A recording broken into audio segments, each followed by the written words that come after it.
Hello friends, नमस्कार। स्वागत है आपका हमारे यूट्यूब चैनल चिराग कॉन्वेंट स्कूल पर। तो दोस्तों, आपका दोस्त योगेंद्र कुमार एक बार फिर से हाजिर है आपके सामने एक नई वीडियो लेकर। हमारा आज का टॉपिक है गुणनखंड एवं गुणज, फैक्टर एंड मल्टीपल। दोस्तों, यकीन मानिए इस टॉपिक से कॉम्पिटिटिव एग्जाम में एक या दो क्वेश्चन अवश्य आते हैं, और केवल कॉम्पिटिटिव एग्जाम के लिए ही नहीं, यह टॉपिक प्राइमरी क्लास से लेकर अन्य सभी क्लासों के लिए बहुत ही महत्वपूर्ण है। इसी टॉपिक में हम फैक्टर करना सीखते हैं। इसी टॉपिक में हम में से और ले से सीखते हैं, जिनसे भी 2 से 3 क्वेश्चन कॉम्पिटिटिव एग्जाम में आते हैं। तो दोस्तों, आइए स्टार्ट करते हैं हमारा आज का topic, factor and multiple.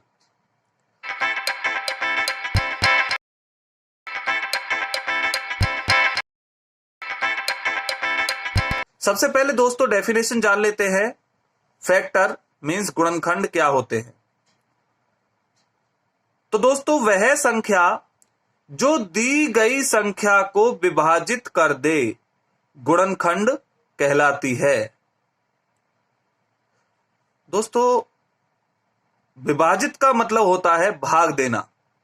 Means वह संख्या जो दी गई संख्या को भाग देने पर उसे काट दे, तो वह संख्या हमारा फैक्टर कहलाती है, मींस गुणनखंड कहलाती है। एग्जाम्पल के लिए दोस्तों, 15 के गुणनखंड कौन कौन से होंगे? 1, 3, 5, 15।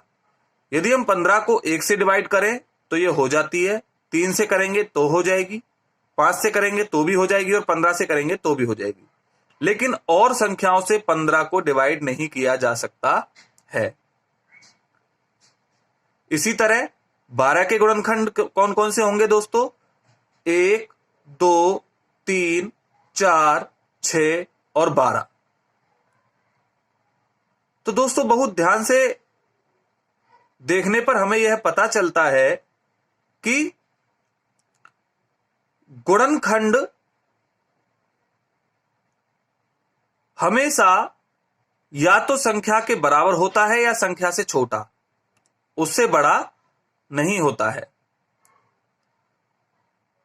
दोस्तों, इस वीडियो में हम आपको बिल्कुल शुरू से बेसिक जो है इसका वो कंप्लीट करा रहे हैं। तो ध्यान से यदि आपने इसको समझ लिया तो आप जिंदगी में कभी भी गुणनखंड और गुणज से कोई भी सवाल आएगा उसे नहीं छोड़ सकते हैं। चुटकियों में आपको उसको हल कर देंगे। तो आइए दोस्तों, अभी हमने जाना गुणनखंड की डेफिनेशन के बारे में। अब हम जानते हैं गुणज क्या होता है। तो दोस्तों, गुणज वह संख्या है जो दी गई संख्या से गुणा करने पर प्राप्त होती है। क्लियर दोस्तों? मींस जो भी संख्या हमें दी गई है उससे किसी भी संख्या को गुणा करने पर जो संख्या हमें प्राप्त होती है वह हमारा गुणज कहलाती है। जैसे दोस्तों, 2 के गुणज कौन कौन से होंगे? 2, 4, 6, 8, 10, 12, ये सभी 2 के गुणज हैं। दोस्तों, गुणज 10 के गुणज कितने होंगे? 10, 20, 30, 40, 50, 60 एज ऑन। दोस्तों, गुणज असीमित होते हैं, मींस इनकी कोई सीमा नहीं होती। किसी भी संख्या का सबसे छोटा गुणज तो पता किया जा सकता है, बट किसी भी संख्या का सबसे बड़ा गुणज प्राप्त नहीं किया जा सकता। तो दोस्तों, आप समझ चुके होंगे गुणनखंड और गुणज का जो अंतर है वो आपको भली भांति समझ में आ गया होगा। आइए अब देखते हैं कुछ याद रखने योग्य तथ्य। तो दोस्तों सबसे पहली जो हमारी याद रखने वाली बात है वो ये है कि एक प्रत्येक संख्या का गुणनखंड होता है। कोई भी संख्या ले लीजिए दोस्तों, मान लीजिए हमने 5 लिया और इसके गुणनखंड किए तो 1 और 5 आएंगे। हमने 20 लिया और इसके गुणनखंड हमने देखे तो 1 से कट जाता है, 2 से कट जाता है, 4 से कट जाता है, 5 से कट जाता है, 10 से कट जाता है और 20 से कट जाता है। तो एक प्रत्येक संख्या का गुणनखंड होता है। क्लियर दोस्तों? आइए नेक्स्ट रूल देख लेते हैं। नेक्स्ट रूल है, जैसा कि हमने आपको पहले भी बताया था अभी, कि किसी भी संख्या का गुणनखंड या तो संख्या से छोटा होता है या संख्या के बराबर होता है, किंतु संख्या से बड़ा नहीं हो सकता दोस्तों। यहीं से देख लेते हैं, हमने 5 के फैक्टर किए, 1 और 5 आया। 20 के फैक्टर किए, 1, 2, 4, 5, 10 और 20 आए।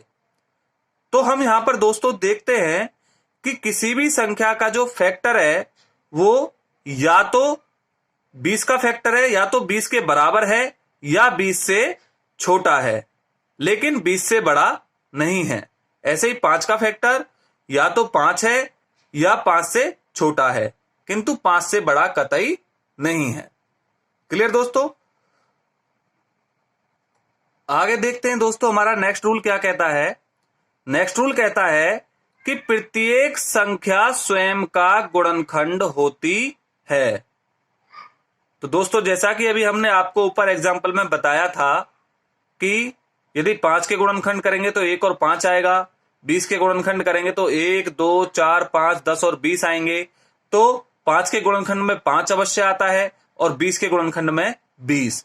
इसी तरह कोई भी संख्या यदि हम ले लें तो वह संख्या स्वयं का गुणनखंड अवश्य होती है। आइए दोस्तों नेक्स्ट रूल देखते हैं। नेक्स्ट रूल है हमारा, प्रत्येक संख्या के गुणजों की संख्या असीमित होती है। तो ये दोस्तों हमने अभी आपको ऊपर भी बताया था कि गुणज, किसी भी संख्या के जो गुणज होते हैं वो उनकी कोई सीमा नहीं होती है, वो कितने भी हो सकते हैं, वो अपरिभाषित होते हैं, उनको ज्ञात नहीं किया जा सकता कि सबसे बड़ा गुणज कौन सा है। तो प्रत्येक संख्या के गुणजों की संख्या असीमित होती है, कितने भी हो सकते हैं ये। क्लियर दोस्तों? आइए नेक्स्ट रूल देखते हैं। प्रत्येक संख्या स्वयं का पहला और सबसे छोटा गुणज होती है। तो दोस्तों जैसे मान लीजिए हम 2 के गुणज करें तो हमें मिलता है 2, 4, 6, 8, 10 इस तरह से। और यदि हम 6 के गुणज करें तो हमें मिलता है 6, 12, 18, 24, 36, 30 एटसेट्रा। तो दोस्तों हम यहां पर देखते हैं कि प्रत्येक संख्या स्वयं का सबसे पहला और सबसे छोटा गुणज होती है। क्लियर दोस्तों? आइए नेक्स्ट रूल देखते हैं। गुणज हमेशा गुणा करने पर ही प्राप्त होता है। दोस्तों यदि हमें 2 के गुणज निकालने हैं तो हमें 2 में गुणा करनी पड़ेगी। 2 में 1 की गुणा करिए हमने तो 2 आया, 2 में 2 की गुणा करी तो 4 आया, 2 में 3 की गुणा करी तो 6 आया। इस तरह से गुणज हमेशा गुणा करने पर ही प्राप्त होते हैं।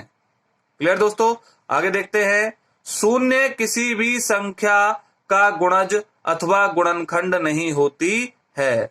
तो दोस्तों ये जाहिर सी बात है कि यदि हम 0 से किसी भी संख्या को गुणा करेंगे तो वह 0 हो जाएगा, और यदि हम 0 से किसी भी संख्या को भाग भी देंगे तो भी वह 0 या हो जाएगा। इसीलिए शून्य किसी भी संख्या का गुणज अथवा गुणनखंड नहीं होता है। आइए दोस्तों आगे देखते हैं अभाज्य, भाज्य एवं सहअभाज्य संख्याएं। दोस्तों वैसे तो हमने संख्याओं के लिए एक अलग से वीडियो बना रखी है, उसका लिंक हम डिस्क्रिप्शन में डाल देंगे। आपने यदि वह वीडियो नहीं देखी है तो उसे अवश्य देख लीजिएगा। उसमें सभी प्रकार की संख्याओं के बारे में वर्णन किया गया है। सम, विषम, भाज्य, अभाज्य, परिमेय, अपरिमेय, वास्तविक, अवास्तविक, पूर्णांक, सभी प्रकार की संख्याओं के बारे में उसमें बताया गया है। तो वीडियो के डिस्क्रिप्शन में आपको उसका लिंक मिल जाएगा। तो आइए दोस्तों, यह संख्याएं इस चैप्टर से रिलेटेड है, इसलिए इनको दोबारा से आपको बता देते हैं। तो सबसे पहले अभाज्य संख्या देखते हैं। अभाज्य संख्या क्या होती है दोस्तों? वह संख्या जिसके केवल दो और दो ही गुणनखंड होते हैं अभाज्य कहलाती है। समझ में आया दोस्तों? मींस यदि किसी संख्या के केवल दो ही गुणनखंड हैं, दो से अधिक नहीं है और दो से कम भी नहीं है, तो वह संख्या हमारी अभाज्य संख्या होती है। एग्जाम्पल देख लीजिए दोस्तों, जैसे 2 है, 2 के यदि हम फैक्टर करते हैं तो या तो 1 आता है और या 2। ऐसे ही 3 के फैक्टर करते हैं तो या तो 1 आता है या 3। 7 के करेंगे तो या तो 1 आएगा या 7। तो कोई भी संख्या है ऐसी जिसके 2 से अधिक और 2 से कम भी गुणनखंड नहीं होते हैं, वह संख्या अभाज्य संख्या प्राइम नंबर कहलाती है। क्लियर दोस्तों? आइए प्राइम नंबर से संबंधित कुछ महत्वपूर्ण जो बातें हैं उन्हें जान लेते हैं। दोस्तों सबसे पहले बहुत ही ज्यादा ये सवाल आता है कॉम्पिटिटिव एग्जाम में भी और साधारण एग्जाम में भी कि सबसे छोटी अभाज्य संख्या कौन सी होती है। तो वो कौन सी होती है दोस्तों? 2। सबसे छोटी विषम अभाज्य संख्या कौन सी होती है? तो वो होती है दोस्तों 3। सबसे छोटी सम अभाज्य संख्या कौन सी होती है दोस्तों? 2। और ये एकमात्र सम अभाज्य संख्या होती है दोस्तों, और कोई भी सम संख्या ऐसी नहीं होती है जो अभाज्य हो, केवल 2 को छोड़कर। क्लियर दोस्तों? आइए अब देखते हैं एक और नोट है, एक न तो भाज्य है और न ही अभाज्य है। तो ध्यान रखिएगा दोस्तों कि 1 जो होता है वो ना तो भाज्य होता है और ना ही अभाज्य होता है, क्योंकि ना तो इसके 2 से अधिक गुणनखंड होते हैं और ना ही इसके 2 गुणनखंड होते हैं। इसका केवल एक ही गुणनखंड होता है और वो होता है स्वयं 1। इसलिए ये ना तो भाज्य होती है और ना ही अभाज्य होती है। क्लियर दोस्तों? आइए दोस्तों अब जानते हैं सह अभाज्य संख्याएं, को प्राइम नंबर्स। तो दोस्तों वे संख्याएं जिनका केवल एक ही कॉमन फैक्टर होता है सह अभाज्य कहलाती हैं, या वे संख्याएं जिनका में से पे एचसीएफ 1 होता है सह अभाज्य संख्याएं कहलाती हैं। ये कौन कौन सी संख्याएं हैं दोस्तों? जैसे 2 और 3। यदि हम इनके फैक्टर करें तो 2 के फैक्टर 2 और 1 और 3 के फैक्टर 1 और 3। अगर हम इन दोनों का एचसीएफ निकालें दोस्तों तो ये क्या आता है हमारा 1। तो इसीलिए ये कैसी संख्याएं हो जाएंगी? सह अभाज्य। 9 और 20 ऐसे बहुत सारी संख्याएं हैं दोस्तों जिनके फैक्टर करने पर हमें यह पता चलता है कि इनका कॉमन फैक्टर केवल 1 है। इसीलिए जिनका कॉमन फैक्टर केवल 1 होता है वे संख्याएं सह अभाज्य संख्याएं कहलाती हैं। आइए दोस्तों भाज्य संख्याएं कौन सी होती हैं ये जान लेते हैं। वे संख्या जो अभाज्य नहीं होती अथवा जिनके 2 से अधिक गुणनखंड होते हैं भाज्य कहलाती हैं। कंपोजिट नंबर्स होते हैं दोस्तों ये, जैसे 4, 6, 8, 9, 10। यदि हम 4 के फैक्टर करें तो हम देखेंगे कि यह 1 से कट जाता है, 2 से भी कट जाता है और 4 से भी कट जाता है, तो ये 2 से अधिक हो जाते हैं। इसीलिए ये संख्याएं कैसी होती हैं? भाज्य, कंपोजिट। क्लियर दोस्तों? आइए एक बहुत ही इंपॉर्टेंट बात जो हमें जानना अत्यंत आवश्यक है, और ये क्वेश्चन अवश्य पूछा जाता है कि 1 से 100 तक की कुल संख्याओं में अभाज्य संख्या कितनी होती हैं? तो ये होती हैं दोस्तों 25, 25। और 1 से 100 तक की संख्याओं में भाज्य संख्याएं कितनी होती हैं? तो ये होती हैं दोस्तों 75। क्लियर दोस्तों? तो दोस्तों इसी के साथ हमारा आज का टॉपिक गुणनखंड एवं गुणज फैक्टर एंड मल्टीपल समाप्त होता है।